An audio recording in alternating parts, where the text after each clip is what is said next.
A lot of schools all coming together for a bit of a, I think it's fair to say, a bit of a treat today, David.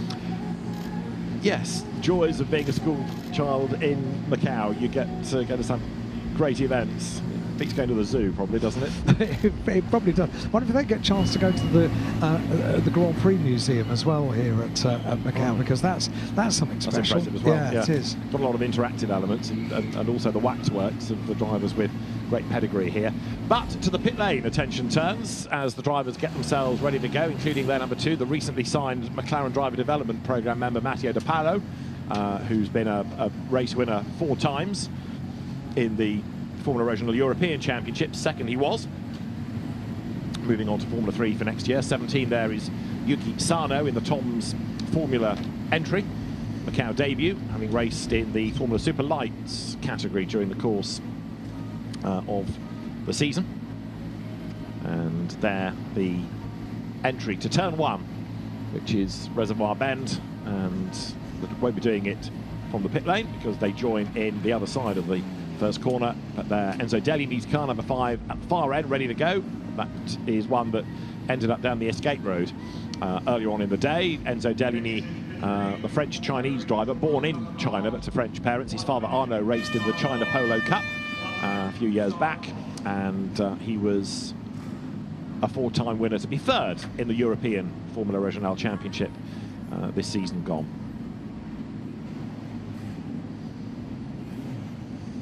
So get the cars in formation, they're all on the apron, the countdown continues, and then there'll be this mad scramble to get down the pit lane and try to get out on track as soon as possible. And then there'll be, towards the end of the lap, the reverse as people slow down to let cars ahead go and try and buy some clear track space so they don't get impeded. First qualifying session of the day, and this could turn out to be all important. If tomorrow's is a much interrupted session, for example, or if the weather conditions, track conditions were different, then it's all going to be a rather different story as we get set for Q1 for the FIA FR World Cup, the Macau Grand Prix.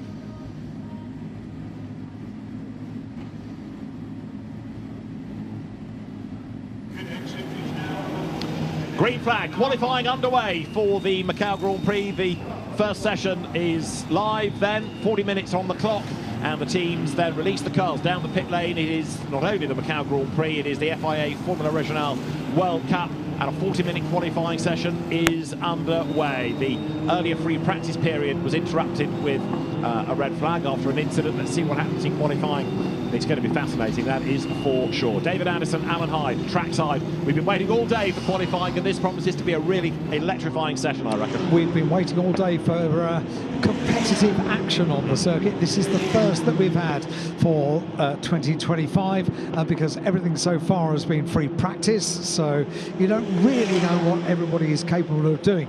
But now you do, because Q1 can be all important. We've seen it in previous years, you know, when you can't afford to leave it to Q2 because you don't know what the conditions are going to be.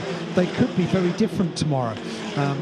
The weather forecast is good. Last year that was not the case. You need to put the lap in on Q1, and this is Q1, and it's going to be fascinating to see how each of the drivers, how each of the teams is going to play this. But I think they're going to be treating this as a very important part of qualifying. You want some track position if you can find it, a bit of clear space, although at the other extreme, if you're on the run down from the start line to Lisboa, a tow might work in your favour. Right now, though, you get the feeling that track space is what people are after.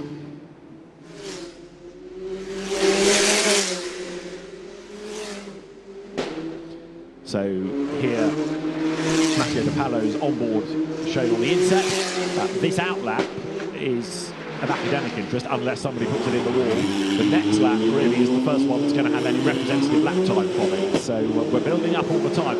40 minutes sounds like quite a long session, but it's a 6-kilometre long lap here, and you know, assuming that people don't have dramas, don't make mistakes, you can get a decent number of laps in, but you've got to be mindful. They get 4 sets of tyres for the weekend as well, so there's an element of tyre management, and I'm pretty sure they'll have tried to keep a fresh set for this. They may well want to do the same for the Grand Prix itself come Sunday. So the tyre allocation, the tyre usage it's, again, risk or reward. Do we save a set for Sunday? Do we throw everything at a good qualifying time and then try and get up the order and preserve that on a slightly used set? This is where Macau experience from the teams comes into play, even if the drivers haven't been here before.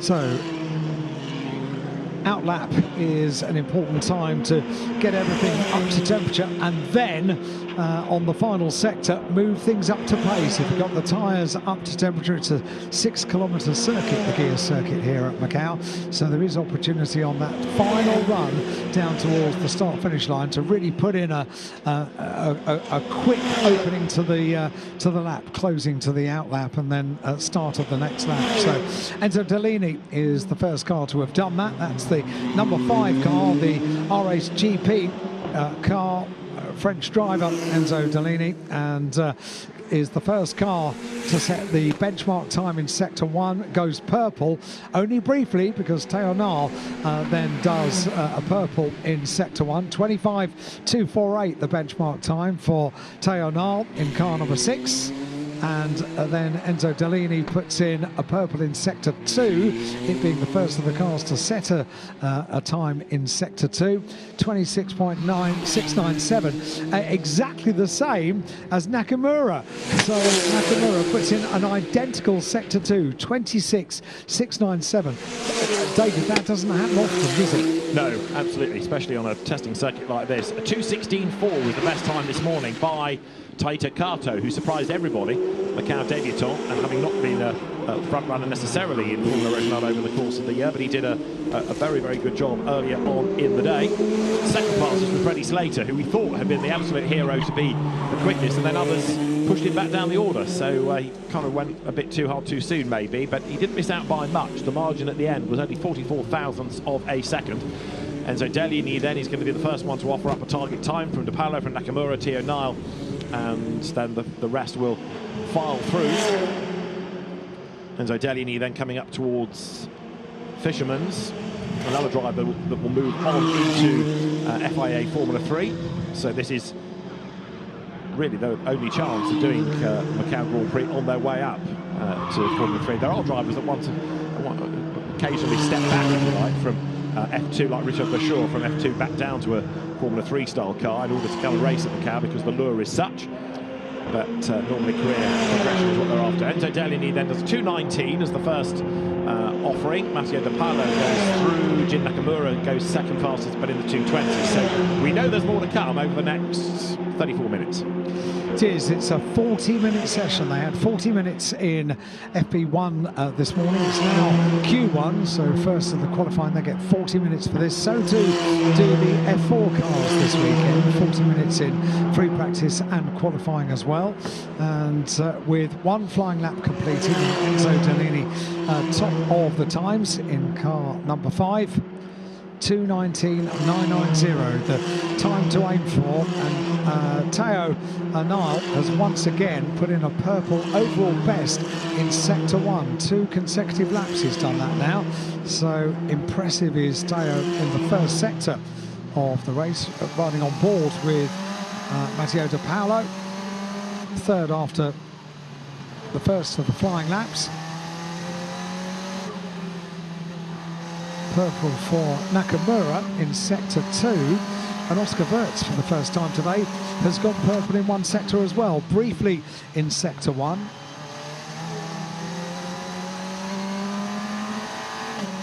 They really are hoping to make this count early on in the session, aren't they? Yeah, De Paulo is pushing hard, but again, I think the team's possibly saying, you know, look, we need to get a banker lap in because they'll all have seen what happened last year, which was so interrupted. It wasn't always because of the weather, it was because people were a bit overly optimistic, even in the dry running. So getting a decent banker lap in, but perversely that puts the pressure on, doesn't it? Because it means they're all trying to deliver early doors just in case. De Paulo coming up to the Melco hairpin. That part of the circuit's really changed over the years with all the building work. It used to be a corner out in the wilderness, but as Macau's number of buildings has grown, the landscape completely different. Under the bridge he goes then, De Paulo down through Black Sands, heading towards Fisherman's. Brakes and sets the car up ready for the right-hander. And Dellini is going to come through and do a faster lap. There he is, flicks the car into the right-hander then, so the Tatia's chassis, breaks the beam, and as it does so, a 2:17 is the lap time. This is DePallo. Up towards the conclusion of a lap for DePallo, goes second, so a 2:19.054. Briefly was second, but then Nakamura puts in best to go second, and then Teo Null goes second as well. This is going to be a rather frantic opening to this session, I've got a feeling. Freddie Slater was briefly overall best in sector number 2, but he's down there in 7th place now, about to complete a lap and see what he can do. Looked to me as though he backed out of that and then went again, so almost rode off the first lap, but let's see what the time was. He goes through, and Freddie Slater's lap was a 2:19, yes, 6th. I still think that the way the car looked, it was almost as though he thought, right, forget that lap, deep breath, go again. But let's see what this next lap offers up. He certainly wasn't going to go quickest on that lap. Reasonably frantic, isn't it, for the start of a session? And you're absolutely right. The teams have said you need to put a banker in, you need to do it early on, and they are all doing exactly what is asked of them. 2:17.900 is the quickest time on circuit at the moment. It's for car number 5, it's for Enzo Dellini, and he is going to improve again, I think, because has gone overall best in sector 2, overall best in sector 3, although Matteo De Paolo has just gone slightly quicker in sector 3, so De Paolo goes purple in sector 3. Freddie Slater, as he did on the previous lap, has gone overall best in sector 2. And Mattia Colnaghi has gone third overall in terms of a lap time, the Euro Cup 3 champion, recently joined the Red Bull Junior team, and Colnaghi driving for the PHM racing team up to third in the time. So it's Dellini, Niall, Colnaghi, Boyer, Nakamura, De Paolo, and Freddie Slater 7th, but set to improve. This is Dellini, who's not been sparkling in terms of an absolute best, but he's been improving in every sector. He's got the road to himself, so he's not being hurt by anybody, but equally he's not getting a tow from anybody. He's got to be doing this on his own, and gets the car sideways, misses the apex. Does he survive? He does, but Dellini has wasted that last sector.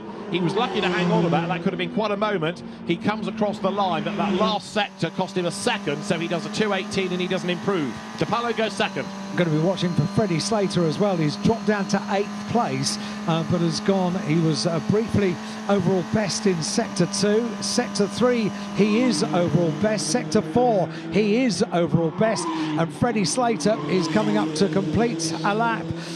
So much to look forward to over the course of this weekend for the Macau Grand Prix, and this is one of the drivers we are very keen to see how things will play out. Freddie Slater coming up towards the line. He's currently down there in 9th place. He's gone overall best in 2 sectors and goes top.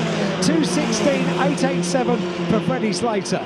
And he's due some good luck here, really, isn't he? Because last year he crashed out when he made a move on the last lap. He said, I had to try.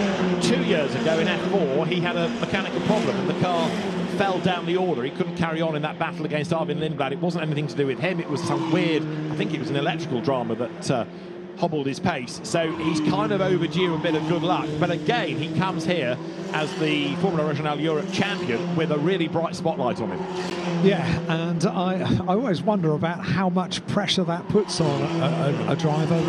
He is one of those drivers that has impressed in everything he has been in. As you say, multiple champion. As soon as he came into car racing, champion in Ginetta Juniors, but not just a champion and not just able to clinch a championship, able to do so with rounds to spare, so it doesn't have to complete the rest of the year and win right the way through the season. He's just very impressive from the day he stepped into a car. And there's another one on the way. His younger brother Alfie is now racing in Ginetta Juniors as well. There going through is Teo Nail, coming out of Donna Maria, and there's a yellow flag at turn 3. That's Lisboa, so either there's a car up the escape road or there's a car in the wall. It's up the escape road. It is 28.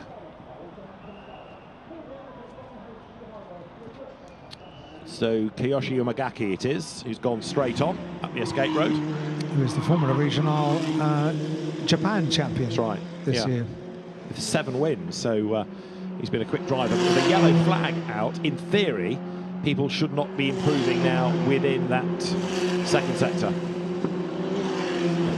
Coming up over the timing line, but this wave of driver ahead of that yellow flag, so they're all okay, but it's the next lap they need to be mindful of. So Freddie Slater the quickest, but he's yet to get to the end of the lap. And Teo Neal is up to second, De Paulo third, Charlie Wirtz goes fourth, and this morning star Taito Kato is up into the top 5. This is Slater looking to go quicker again than a 2:16.887, and he does so with a 2:16.321. It was an up and down lap that as well, wasn't it? Because he'd already gone through on sector 2. He'd already put in that purple overall best in sector 2. Sector 3 then was a little slower, and sector 4 was a personal best, but with a purple in sector 5, good enough to improve on the overall time. Car number 28, confirmation that car off on the circuit, which we identified as the Formula Regional Japan champion, but a 2:16.321 now is the time that everybody can aim for, and it's Freddie Slater, car number 11, top of the times. By half a second from Niall, Boyer, and Paulo, and now, out of nowhere, Noah Stromstead is up to 5th. First time we mentioned his name all day. Hasn't been on page 1 of the timing screen all day, but Stromstead now, with an absolute best 3rd sector on that lap, puts himself up into the mix. He was an FIA Formula 3 championship racer with 1 race win, 6th in the championship this year gone. So he steps, if you like, down from F3 to Formula Regional, slightly less powerful car, and Noah Stromstead then goes 5th fastest ahead of Wirtz, Kato, Delaney, Kornagi, and another one we've not mentioned all day. Now into the top 10, number 21. But we've seen it for quite a few years, haven't we, when drivers continue on their ladder and they haven't been victorious at Macau. They step back, almost taking a backward step back into single-seaters that they were competing in 1 or 2 or 3 years before, because they want to win here at Macau. There have been quite a few drivers that did it. Alexander Sims did it for many, many years, and a number of other drivers as well. They just want to have that on their... Antonio Felix da Costa, he was one that came back and won it again, even when he was competing in DTM, which is much, much quicker machinery and much more powerful machinery as well. But it rather proved it, and 2 times a winner here at Macau. Now that's Murray Boyer up to second, and 3 tenths back, or nearly 4 tenths back in fairness from Freddie Slater, but up to second in the times, Murray Boyer. So the order is starting to look rather different. Tasanapolim from Pubersak's just got up into 12th. So Freddie Slater the quickest, Murray Boyer second, and here, up towards the line, Noah Stromstead. So he's done 2 personal bests, an absolute best. He gains 1 place on the provisional grid. Up to 4th goes Noah Stromstead. Bearing in mind that he doesn't know the car that well, been out of Formula Regional for a season, so he's having to dial himself back in. And he won't have race 1 here, and he's never raced at Macau either, Macau debut. This is Matteo De Paulo, who really does look as though he's got this thing by the scruff of the neck, but De Paulo is only 6th at the moment. We mentioned Jose Garfias so far today, car number 21, Mexican driver, competing in Euro Formula Open, was 4th this year with 3 wins. He just put in an overall best in sector 4, and we've got a yellow flag down at turn 3 being indicated. So once again, that's when sector 2 goes yellow. It's the number 20 car of Enzo Ye. Chinese karting champion, but he's gone up the escape road. The good news is no damage, so the PHM racing car ready to rejoin Macau debutant Enzo Ye, the driver from Chinese Taipei. This is Matteo De Paulo then coming up to the end of the lap. Personal best, personal best, personal best, personal best across the 4 sectors thus far. He's about to go right through Fisherman's and then up towards Arbend and the timing line. Behind him on the racetrack there you've got Teo Niall. And De Paulo's got 1 more corner to go. It's looked quick, it's looked spectacular, but that's partly because it's a bit of a car to hang on to all the way around here. Enzo Delaney goes quickest, and he's done a 2:16.297. De Paulo goes 3rd as Freddie Slater comes into the pit lane. Théo Niel now goes to the top of the times, 2:16.253, 44 thousandths up on Deligny, and the gap in FP1 was 44 thousandths between the top two come the end. Freddie Slater was into pit lane, so he started just a couple of minutes ago. Top of the times, is now down in third place with Niel and Deligny both going a little bit quicker on that last lap. So Théo Niel with a 2:16.253. Top of the times. Freddie Slater in pit lane. Who else? Charlie Wirtz in pit lane as well. And we are 22 minutes of the session remaining, almost into the second half of the session. Which so far has been a good one in terms of the drama of the times, okay, and the shuffling of the order. Yeah, okay. I'm not thinking about the other thing. No, okay. That is the elephant. But it has been good though, hasn't it? Yeah. Yes. Right, who else do we need to keep an eye on? Kanato Lee improved into the top dozen last time. Evan Gilter also getting himself onto page one. And another driver, he just pitted, but has had a stronger second session. Timothy Kwarczuk, also here for the first time. The Euro Formula Open champion, but a race winner in GB3 in the UK, or the GB3 UK Base Championship over the last couple of seasons as well. Timothy Kwarczuk getting himself into 8th in Euro in the Van Amersfoort car. 6 wins he had in Euro Formula Open this year.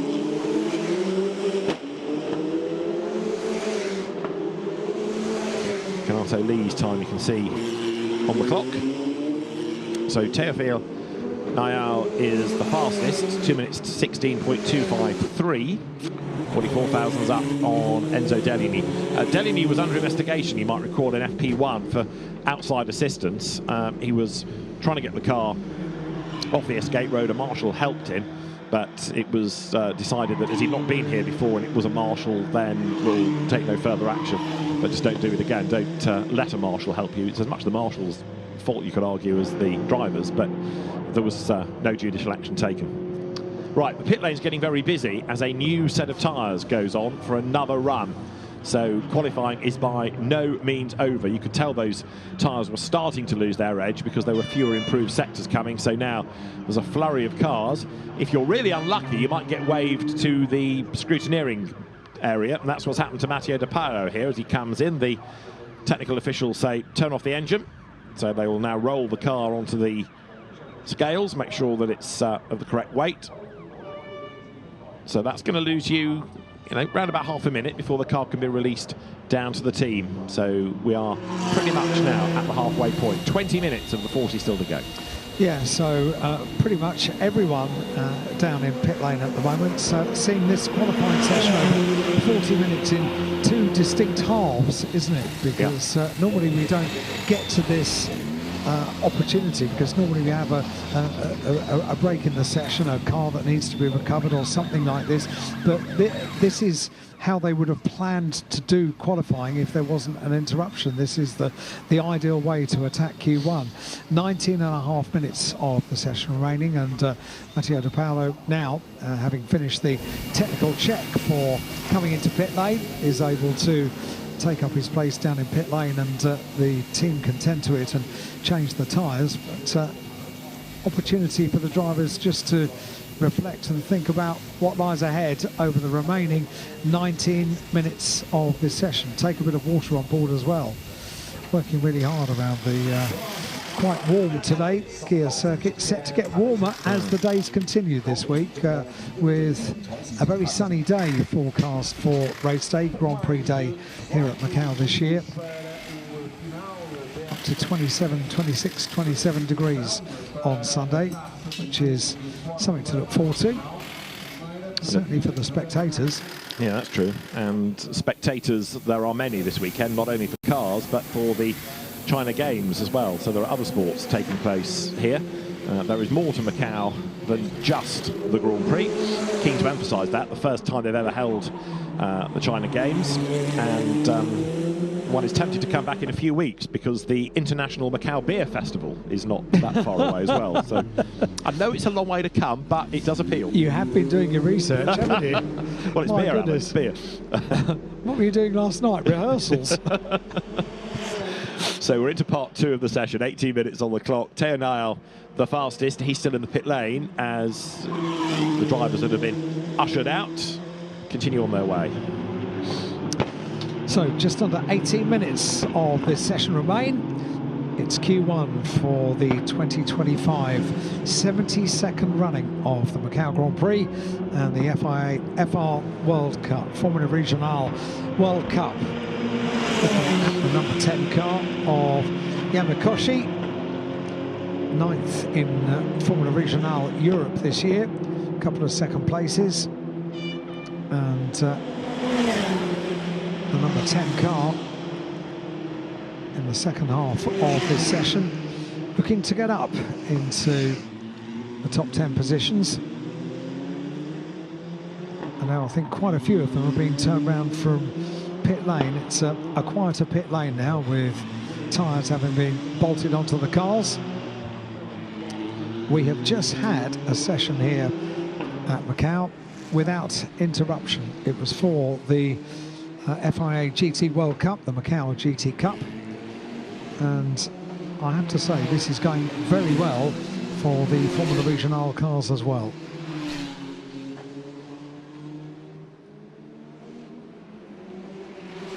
So this is the calm before the storm, isn't it? New set of tyres, people being sent out, a lap to get back into a rhythm. And then what was impressive, I think, about the first half was how many laps they could squeeze out of a set of tyres. So it's not that, like in some categories and some tyre supply and the construction of the tyre, it means you've really got one lap before they lose the edge. Here we were doing, what, 5 laps? 5 good laps on a set of tyres. Over a circuit where just about every possible condition is requested of the tyre. Yeah. It's tight, it's slippery, and it's a huge amount of speed, and it really does put a lot of stresses into the tyre in every single direction, and they need to get them first of all up to temperature, and that's what they're doing now, because we've got a timing screen that indicates that pretty much everyone is on their out lap from pit lane. So this very much a qualifying session in 2 sections through design rather than circumstance. Yeah, exactly. Yeah. And you can see that they're on a new set of tyres because the weaving now takes place, so they can get the warmth into them and get the pressures up as well. And that's on the run down towards Mandarin, out of which now comes the car of Charlie Wirtz, number 8. Brakes hard for Lisboa, turns into the gap between the barriers, hangs the back out, but thankfully doesn't brush the wall. So Wirtz just a little bit keen with his right foot. Charlie Wirtz back at Macau, having raced here 2 years ago, but he didn't finish the Grand Prix itself. Crashed or retired from the race, but he was 11th in the qualifying race that year. Good racing family, of course, the Wirtzes. 2 brothers race now. Dad Alex got to Formula 1, and grandfather Franz Wirtz was a European rallycross champion going back to the 1970s. He was one of the first people to campaign an Audi Quattro in rallycross that really unlocked the four-wheel drive revolution. But Charlie Wirtz, a Formula Regional Oceania champion, and a Formula 4 UAE champion as well. You can tell it's been a busy day with all the tyre marks at the bottom of the hill there. Yes. It's Paul Moorish. Lots of people have been locking up and going off there. It's 4:15 local time, and in an hour and 3/4, what you see as the gear circuit of Macau opens up, and it's normal streets of Macau for the evening. It's very much 2 faces of Macau for the 4 days of the Macau Grand Prix, and it's quite incredible that within really a few minutes or maybe half an hour after the Grand Prix completes at the end of Sunday, that all of the furniture that goes in to build the Macau Grand Prix, all of a sudden there are work vans in operation and lorries collecting up various bits of furniture around the circuit, and it's put away to bed. Must be a fairly large container that carries all the infrastructure that goes in for the Macau Grand Prix, because the infrastructure is huge. Yeah, and it all works so well. It's superb. It has to be rebuilt the year after. Right, I think we're heading towards the relevant part of this second half, if you like, because now sector times, although they're not improving, they're getting close to the improvement part. So unofficially, Q1B starts now. with just under 13 minutes left on the clock for Q1 for the 72nd running of the Macau Grand Prix here on the beautiful gear circuit, and such a treat to come here year after year and to enjoy this young talent really in the opening years of their motor racing careers. When you look back, and we'll do that as we get closer to the Grand Prix on Sunday, and just remind ourselves of some of the names that have been victorious here at Macau. It's quite a list. Teo Nile is the number 6 car at the top of the times. The time to aim for is a 2:16.253. That's the best lap of this session so far, and it is only 0.04 of a second quicker than Enzo Dellini in car number 5 and Freddie Slater in car number 11. The margins are extremely tight in this qualifying session, which bodes very well indeed for an exciting 4 days for the 72nd Macau Grand Prix. Looking at the number 5 car of Enzo Dellini, he's gone personal best in sector 1, sectors 2 and 3 on this first flying lap after the change of tyres halfway through the session. There are a couple of personal bests coming in, namely for Charlie Wirtz in the number 8 car. He's gone personal best in the first 3 sectors and is about to complete the lap.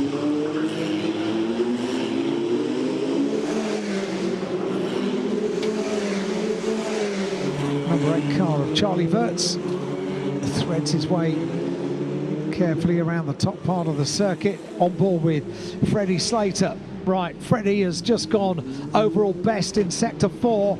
One more sector to complete, and is only a whisker away from the quickest time in this session. Freddie Slater coming up towards the line. But his sectors 1 and 3 were quite a bit slower, but he still goes fastest. He still does it at 2:16.132. Those last 2 sectors, Alan, were absolutely amazing because he lost the best part of half a second in sectors 1 and 3 combined. Red flag, big off down at Lisboa, and in the wall, Yamakoshi. Here, Yamakoshi, absolutely right. And a red flag with 10 minutes to go. That might well be almost the end. It's going to eat into quite a lot of the 10 minutes because people have to come into the pit lane before we can get marshals on the track. And Yamakoshi gets out of the car. He understeers in, too quick, can't make the corner, and bang, in he goes. So the car needs to be pulled from underneath the barriers, then craned out of the way, and well, no, apologies. The clock, of course, does stop because it's qualifying session, so we are going to be able to run to the end, forgive me. So everybody comes down the pit lane, and time is on our side. There is 45 minutes in the timetable between the end of the session after this and the roads opening. So the race director red flags the session, and we will hopefully be able to get back up and running. And Freddie Slater timed that lap to perfection, didn't he? Not really only was it the best, but just before the red flag. And what this may do is slightly waste this second set of tyres. You're right. They've got to get the tyres back up to temperature as well. The number 5 car, Enzo Dellini, went down the escape road when he came down to Lisboa. And that's under a red flag, and with marshals trackside, that will go down like a broken lift, I would have thought. Yes. So this is the quick bit, getting the car out of the way. So actually, shouldn't take us too long to be able to resume. But you know, in years gone by, maybe you could have done that under a yellow flag. Not anymore. And Dellini going up the escape road sort of proves why the regulations don't let you have people trackside now. And it's always slightly disappointing when somebody does sort of nose into the barrier down there at Lisboa, because there is an option. So a decision has been made to try the corner and not go down the escape road, which could be a huge difference, and certainly was for Yamakoshi on that lap. 9th in Formula Regional Europe this year, and the car now high in the air. Air being recovered by the crane down there on the exit of Lisboa. Red flag. We got to nearly half an hour of this session. Yep, we did. We did. So the cars... I'm just worried about these tyres because they're effectively going to have another heat cycle put through them, and that might not be perfect. Matteo De Palo out of the car makes me wonder whether that's his session done. De Palo is 5th in the times.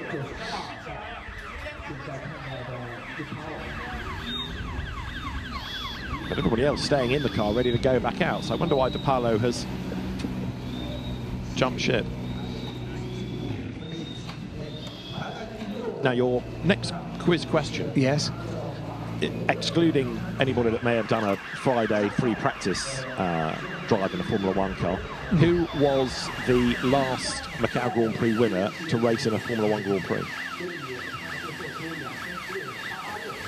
There's 1 point for who, and there's another point for when, without looking in your programme. That's cheating. I'll put that back. You'd put that back. Okay. Yes.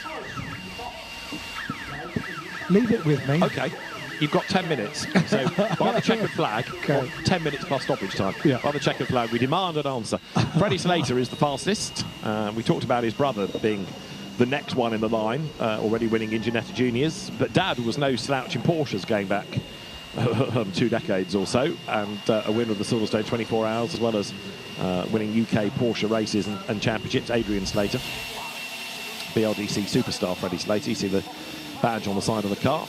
Murray Boyer, the Spanish driver, to the pit lane as well in the KCMG and the Pinnacle Motorsport entry. Murray Boyer 4th in the times at the moment. The session will resume in under a minute. So that's good news. That did not take long at all. Get the car out of the way, crane it off the track, put it behind the barrier, we're good. Which is really good news. So great work down at Lisboa. The marshals and the course workers, they are so experienced at Macau, and they get these things turned around so quickly. They know how important it is as well. When you see debris on the circuit, I find it fascinating. Marshals come, maybe a dozen of them, all from different directions, and they're sweeping away, getting things back into race conditions. Let's have a look back at Freddie Slater's lap.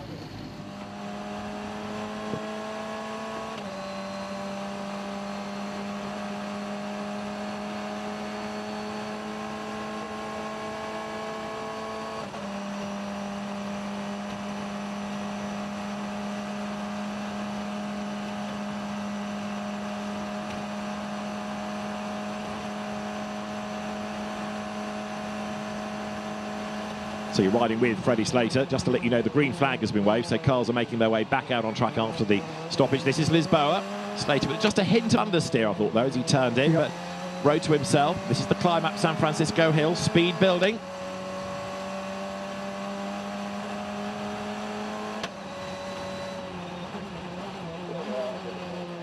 Drops through the gears, goes left, goes right, goes left, goes right, threads his way then on towards the Teddy Yip corner. As I say, cars out on track, but they're only on an outlap, so we're not missing anything. Staying on board with Freddie Slater for the lap on which he set the current pole position time. If you're the cause of a stoppage, by the way, you lose your best lap time. So Hiro Yamakoshi is under the cosh, so to speak, for that. As down the hill towards Moorish goes Freddie Slater on that pole position lap set only a few minutes ago. Turn right.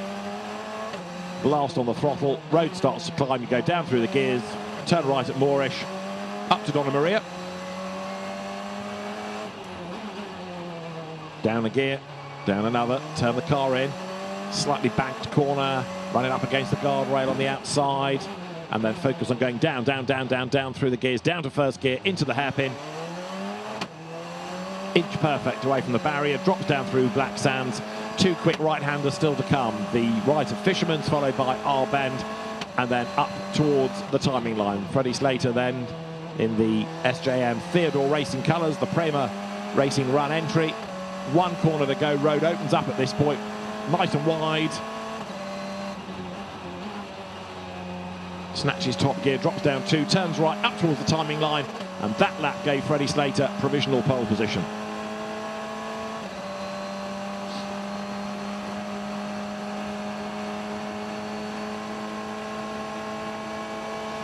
These onboard laps are quite the treat, aren't they? Just seeing what goes into it, and that's again the word that comes to mind is smooth. Yeah. So smooth, going through the solitude S's. That's the right and the left, and the right and the left as you climb up. The circuit is so tight, but if you keep it smooth, it gives you a great entry to Pile and then far away hill into Police, into the braking area for Police. It is such a vital part of the circuit. That fascinating, absolutely fascinating.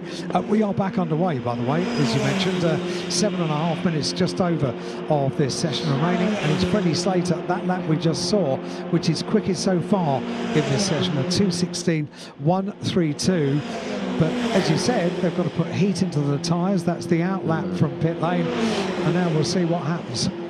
And here Yamakoshi has indeed lost his best lap time for causing the red flag. And you might think, well, that's a bit like kicking a man when he's down, but the regulation is there to try to stop people crashing, because if you put a big deterrent in like that, then they hopefully will stay the right side of drama. So Yamakoshi loses his best lap. He will tumble down the order accordingly, and that puts the pressure on him to try to improve in tomorrow's session. So we've got 7 minutes still to go.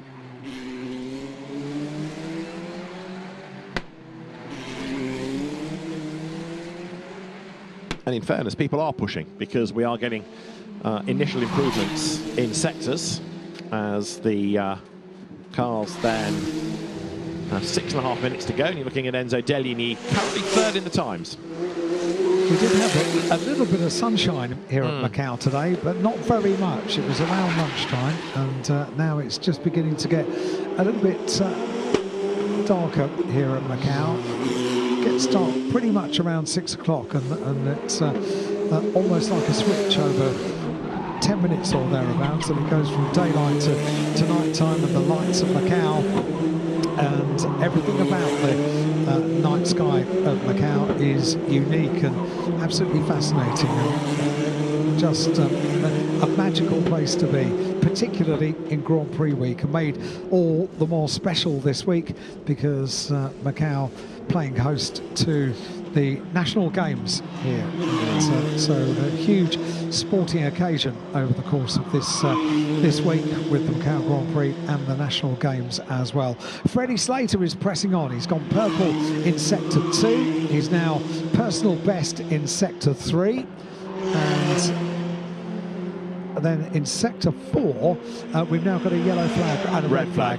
Yeah, there's a yellow at turn 12. Enzo Deligny had just got himself up to the top of the time, so Enzo Deligny has gone quicker, but Freddie Slater's not going to be able to complete the lap because we've gone red. So Slater, who'd done an absolute best and a personal best, can't finish the lap. So Deligny, by being first out, was able to get the lap in before the red flag.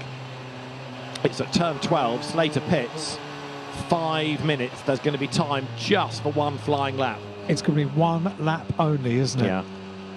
And you've got to really make sure that you make the out lap. They did so well, didn't they? Half an hour they got through or thereabouts without a stoppage. And now in the last 10 minutes we get 2 stoppages. Car number 27, Reza Siru-Ruthin in the Trident Motorsport car, competed in GB3 this year. Did Reza, and 5th was the at the end of the championship in GB3.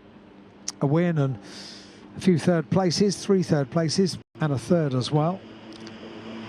So, unfortunately, that car coming to a bit of a stop and causing the second of our interruptions, second of our red flags.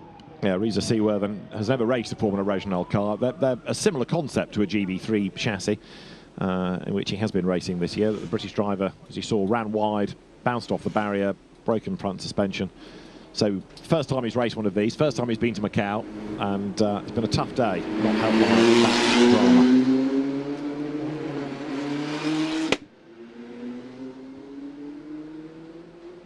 So 5 minutes and 22 remain on the clock, with cars heading back to pit lane.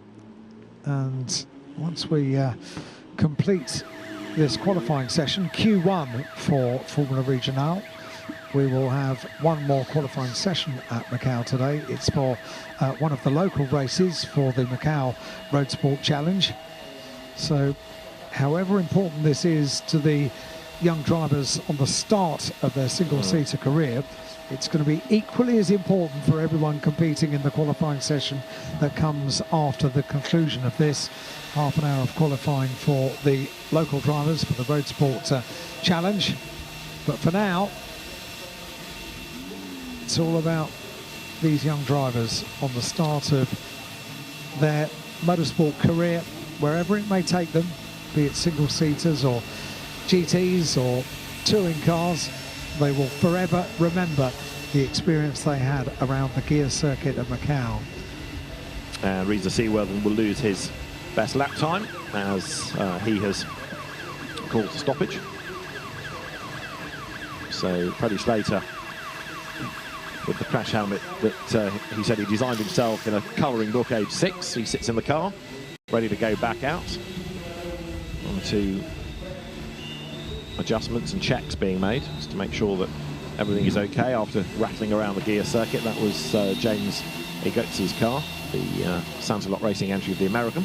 It's a shame we weren't able to see the conclusion of Freddie Slater's lap, because he was on it, wasn't he? Yeah. Straight away. One lap to warm up the tyres and then bang, straight back on it. And we had just watched and enjoyed the previous quick lap that he had done. So,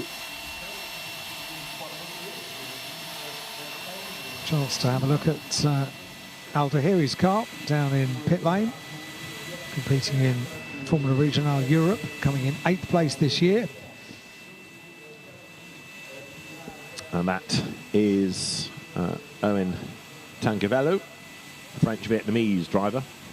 He has a Flemish-Polish mother, a Vietnamese father, and grew up in Paris, so very cosmopolitan.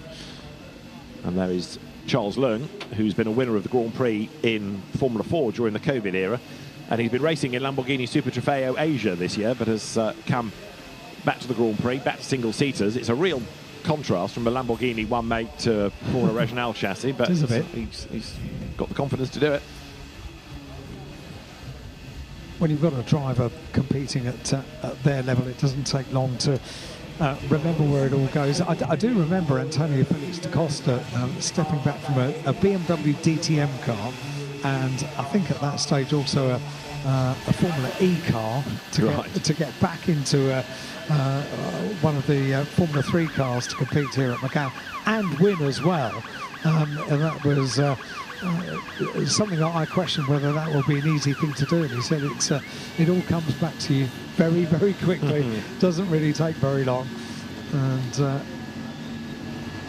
great character and a great winner here at Macau.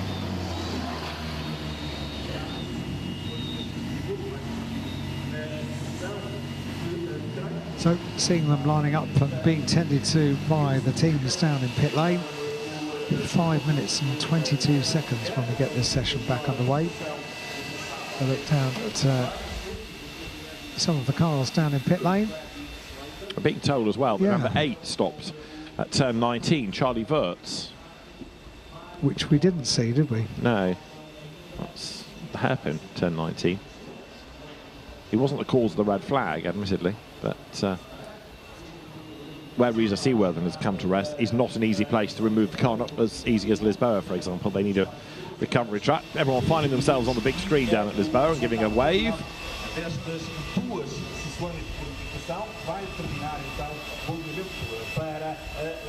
So 1 or 2 gaps now in the order of the cars going up the pit lane as you have a look at 23, Taito Kato, who is still in the mix, 6th. 24 there, you can see also, is Kanato Lee. Came from Ginetta Juniors in the UK and a race winner in the Middle East Championship at the start of this season. ART Grand Prix, another experienced squad in Macau Grand Prix terms.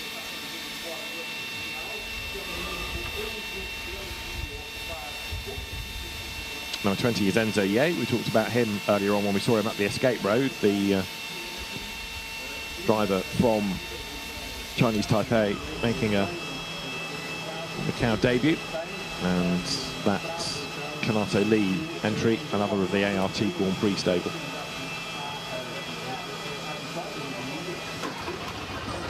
So difficult time for them down in pit lane. They were within sight of the checkered flag, if you like. Yeah. They were 10 minutes away from the end of this session, and they had to come down to pit lane, remain focused, stay in the zone for the final 10 minutes, and now they're having to do the same again for just 5 minutes of the session, and it could be critical. This final lap, they'll get one lap when they get out of pit lane, do the out lap, get the heat into the tyres once again, and they will get one opportunity, and it could be a very important lap that they have for the end of this qualifying. They qualify again tomorrow, 2:30 in the afternoon, 2:30 until 3 local time, and they'll also have a free practice session in the morning as well. That first red flag, just going back a stage, caused by Hiro Yamakoshi going into the wall at Lisboa. It was Yamakoshi that caused the red flag earlier on in the day in FP1 when he lost a wheel. So Yamakoshi's had a pretty torrid day of it, really, and emphasis put on him in the second session tomorrow to try to get back up the order. So Enzo Dellini, Freddie Slater, Teo Neal, Mari Boya, Matteo De Palo and Taiki Kato is the order. We're intrigued to see whether Matteo De Palo goes back out again, because he was out of the car. He was, but may have wanted to stretch his legs, or could be a few reasons, to not be sat in the cockpit, the cramped cockpit of the car for an hour or maybe more. So we're getting confirmation that the session will resume at 16:40, which is just about a minute away. So if he's not back in the car, needs to be if he wants to get out, because they're not going to get too much leeway here as the recovery vehicle brings the car back to a place of safety, and we can get this session back underway for Q1 for the Macau Grand Prix for the FIA FR World Cup. Here we go then, engines firing up. We have 5 minutes and 22 seconds of this session remaining, and this Q1 for the 72nd Macau Grand Prix.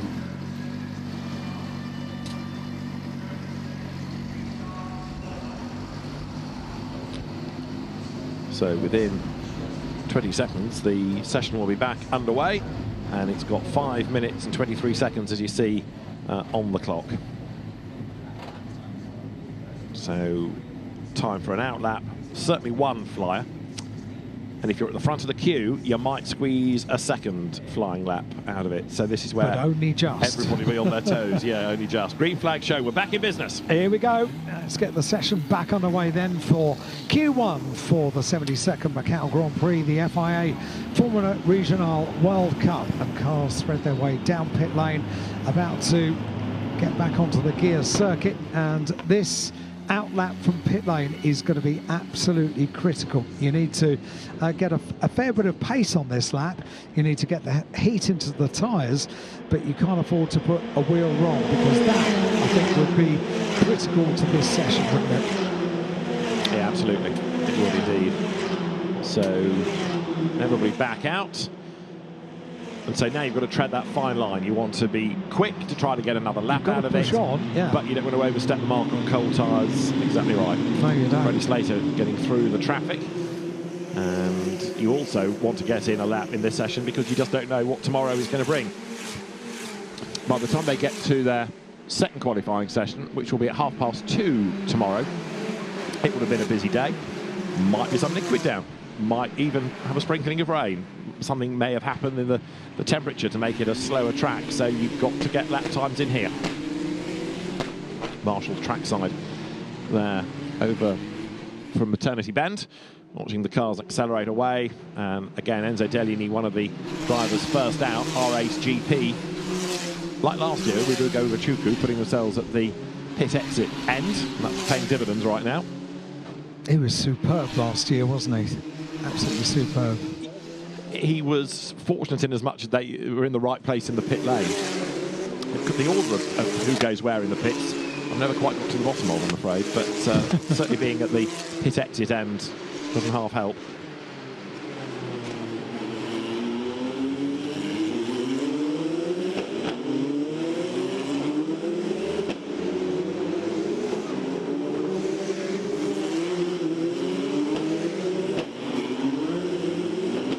real bottleneck going up towards Moorish, isn't it?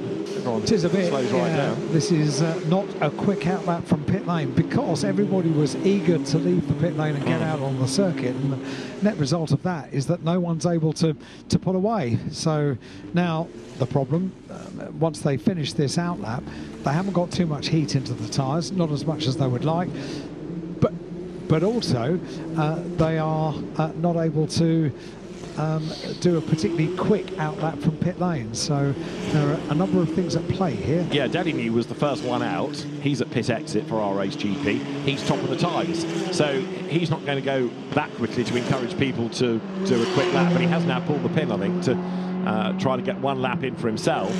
But what he'd like is to get a second in and nobody else. So he's stacked them all up. Now he flies. So what's he got as he crosses the line? 2 minutes and 20 seconds. And a flying lap is what, 2:16? 2:16.016 so is the professional pole time now. He's going to get another lap, and whoever is behind him on the road is going to get another lap. And that's probably about it. That will cover your 4 seconds. Yeah, you're right. And also the question comes, how much heat were they able to get into the tyres running at a slow pace behind? Oh, exactly. Not that much is your answer. So Deligny here has been very shrewd, and his engineer possibly has had a big part to play in this. As up San Francisco Hill now goes Enzo Deligny. Freddie Slater, you can see with the onboard in the timing graphic on the left-hand side, pressing on as well. He's got a clear racetrack ahead of him, so we'll start to see if any improvements are coming, and they're not coming, in fact, because Sector 1, not an improvement for Deligny. Sector 2, not an improvement for Deligny, nor does Slater go quicker in Sector 1. I'm not sure they will, because they've put now... how many heat cycles have they put into these tyres? This is the third. Yeah. So I'm not Slater, sure they though, will. Yeah, Slater, though, has just done an absolute best in the second sector. So if anybody can do it, he thinks he can, and he's proving the point. Deligny might be able to go better on his next lap, but Slater doesn't have a next lap in the system. I think Deligny will escape, but Slater will get the checkered flag, I would suggest. So he needs to hang everything on this one lap. Down he comes then, heading towards Moorish Hill. Down through the gears into Moorish itself. Go right. And Slater really is on the attack. Personal best Sector 3, whereas Deligny is decent, but he's not improving in any of the sectors. Slater on the money coming out of Donna Maria now. It's tight, isn't it, Donna Maria? It's a long left-hander, then the run down towards the Melco hairpin, through the Melco hairpin, threading the eye of a needle, and then the circuit opens up down through Black Sands towards Fisherman's, the right-hander, the penultimate turn on the gear circuit here at Macau, and then onto our bend and the conclusion of the lap. So overall best in Sector 2, personal best in Sector 3, and we'll see what happens in Sector 5. Checker flag goes out. And here is Slater then to take it, so only the top two managed to get through for another lap. Slater goes fastest, he's done it right at the very end. Another yellow flag has come out, but Freddie Slater has gone fastest at the very end on a 2:15.708, 3/10 quicker than anybody else. And there is the reason for the yellow. Off the track has gone number 28, by the look of it, which is Kiyoshi Umagaki. Not for the first time we've seen him in trouble in the session. And he's, as you can see, broken the front of the car. So suspension damage, nose cone damage, checkered flag is out. So by the time people get to him, they should be at a slower speed anyway. So the session is allowed to run to the end. But Freddie Slater, right at the very end, then goes quickest, and you can see where the accident has started because there's bodywork on the road as well. So Umagaki's car broken. That does kind of go against Enzo Deligny, doesn't it? Because he was on for another lap. Admittedly, it didn't start that well, but Deligny won't get a chance with the yellow flags out around the circuit. Just goes to show you can try and be as clever as you like, but circumstances can always change. Is Freddie Slater a circumstance? Because he certainly changed the order for Deligny. He most certainly did, yeah. Well, we know he's good. The Formula Regional European champion, and Freddie Slater with a lap. One absolute best, one personal best, 3 slower sectors, but added all together, fastest. Very impressive. Net result, a 2:15.708, and Freddie Slater, top of the times after Q1 for the 72nd Macau Grand Prix and FIA FR World Cup. there's so much to look forward to over the next 3 days. Yeah. And that was a mouth-watering qualifying. We could have got all the way without a stoppage as well. Oh, don't look at me. Don't look at me. Within 10 minutes of that. I know. The other nice thing about this whole day for the FR World Cup drivers, there's not been one dominant driver. You know, at different parts of the session, somebody else has topped the times. True. And it was coming out of Donna Maria where Umagaki got it wrong. You see the tyre marks, and then the nose cone has bounced up the road. So an unusual place to lose it, that. But Umagaki has had a good go at damaging the barriers at Donna Maria. So Freddie Slater from Enzo Deligny, the margin 3/10. Mari Boyer third from Teo Niall, Matteo De Palo, and then Mattia Colnaghi. Still don't think De Palo went back out, did he? Because he was shown as pit in all the way through that. So I think De Palo's got a problem. And then sixth, Mattia Colnaghi. But yeah, really, really interesting couple of sessions today for the Macau Grand Prix, for the FIA FR World Cup. Now the drivers making their way down the pit lane.